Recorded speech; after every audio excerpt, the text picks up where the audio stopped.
Your general impressions from today's league win? Yeah, a lot of really good defensive effort was the big thing.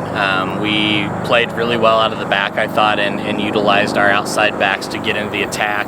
It's always big to come away with a shutout, especially in conference play. It's good for morale.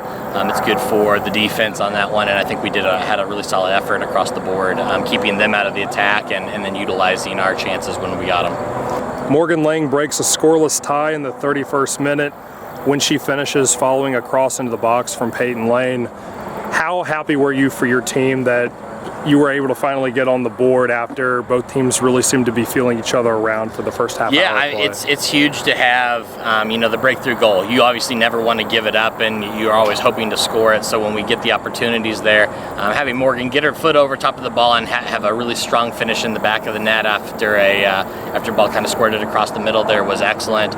I've seen that ball get put over the crossbar wide from the net, so Morgan keeping her composure and netting that goal was big for us.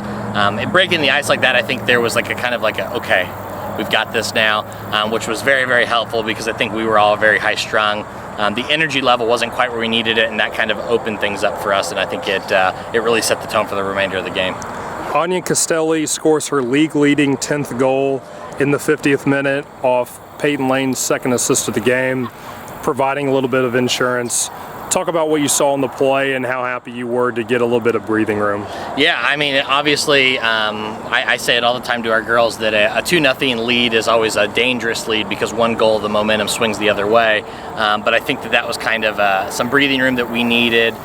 Getting Anya back on the score sheet after a couple of games of being held scoreless was big for confidence for her. It was a great finish. Peyton's done a lot of great things for us out wide and hitting good crosses, and getting Anya back on the score sheet. And like you said, 10th goal, I hadn't even really thought about it like that one. It's incredible what she's done so far, and I expect a lot of big things out of her the rest of the year. A Morgan Lang to Maddie Reed connection in the 87th minute concluded the scoring on Saturday. Talk about what you saw on Maddie Reed's header following Morgan Lang's corner kick. Yeah, Maddie's a warrior. She's one of those players that it doesn't really matter where I put her on the field or what I ask her to do, she's going to do it. She's kind of that jack of all trades for our team and provides a lot of energy. She's never afraid to put her body on the line to score a goal. So Morgan playing a wonderful corner kick in, and Maddie getting up tall and winning the ball and just slamming it back home with her head into the back of the net was great to see. She's a confidence type player, so that kind of going forward for her is going to be big. And she's a force. She doesn't always see all the time that you think a player like that that's scoring like that will, but when she gets in, she makes the most of her minutes. And again, she's one of those players that's earning more time as the year goes on with her effort. Obviously, you can't pitch a shutout without great play by your goalkeeper. Kaylee Swinford finishes the day with 4 saves. She has a number of clean sheets this season and only her first with the maroon and gold. What did you see out of her play and overall from your back line? Yeah, I mean, the back line does a great job of shutting people down. We finally kind of found a group that's got a really good cohesion back there after a couple of different combinations. So they've been doing really well at just holding opponents to deeper shots, which gives Kaylee more time to make the save. Kaylee, from day one up until now, the growth has been tremendous. Her attitude back there, her work ethic, and her just willingness to learn is constantly causing her to be a better player.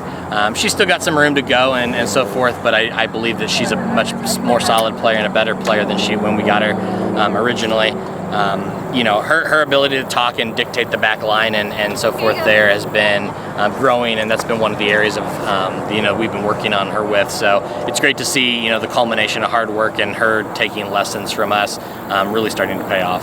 After a long road trip, your team has looked very comfortable in back-to-back wins at its new home venue in Boonville. Do you feel like this new park is something that your players have been able to use to their advantage? Yeah, I think they get excited to play here. Having a field over here in Boonville at Missouri Soccer Park as our home field has been a boost. Coming from a grass field, training on turf to playing on turf has been a huge help to us. I think we get excited to play here because it's such a nice park. Our opponents multiple times now have congratulated and get paid compliment to how nice the field is. So the ability and saying thank you to Missouri Soccer Park there, the ability to host matches here has been an incredible boost for us, and I think we get excited to play at home. After a 5-game stretch on the road, I think everybody's ready to be home and be able to spend some time back here and not have to travel near as much. So the energy level tends to be higher. We get to have a little bit more time with our travel and enjoy the home field. And I mean, we obviously love playing in front of our home fans, and the turnouts continue to be great. Finally, your team concludes a 3-game homestand in league play on September 28th against William Woods. What will this team have to focus on in the upcoming days in order to prepare for the Owls? Playing super physical. William Woods is one of the top teams in our conference, and they are year in, year out, and it's because they are very consistent. They play physical, they win the ball in the air, and they like to possess. They're going to have some speed that we're going to have to deal with, and I think today was a step in the right direction for having to deal with players who can dribble and have some speed. St. Louis Co-op has a couple of players I think will be special in the years to come, but Woods is another animal. I think that if we continue to play physically, win balls in the air like we have been, we've got a shot. We step on the field at 0-0, and there's no reason we can't step out and try to get a victory next Saturday.